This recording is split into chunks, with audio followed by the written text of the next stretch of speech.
What's up guys, Donovan Wagner here, and today we're talking automotive photography. Stick around.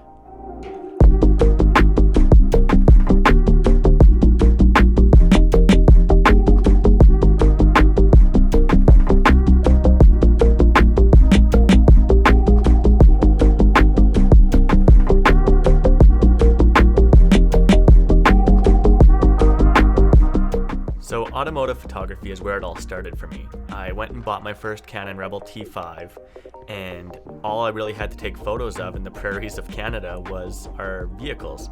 So we'd go out in the city and take pictures of our cars all day, all night, and I'm thankful to this day because that's where I really started playing around with different settings on my DSLR and figuring out different angles, different lenses, what everything did, and I think that still played a huge part in where I'm at today. So here's a couple tips I have for you guys to help you get better photos of vehicles. My first tip for taking better automotive photos is to think about your angles. Rather than just hold the camera up to your face and take the same photo over and over again, get creative, think about the angles, get low, get a ladder, get up high. Try different things, and that alone will change the look of the photo entirely. Okay, so once you've figured out your angles, the second thing to take into account is what lens you're shooting with. So whether you're shooting ultra wide or telephoto, they both have two very different looks, but they're both just as badass.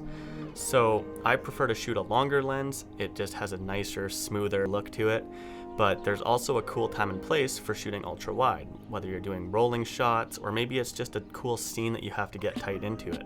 The third thing to keep in mind is just the light you're shooting in. So I think this applies to any kind of photo shoot, but try to shoot in the morning or evening when that sun's a little lower in the sky and creates a nicer look. Cars have their own unique lines and they all tell their own story.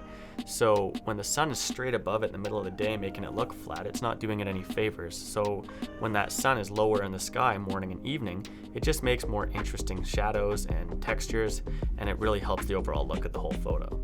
The fourth thing I want to talk about is something really easy to do, and this is done when you're back at home editing your photos. To darken the foreground or the road underneath the vehicle.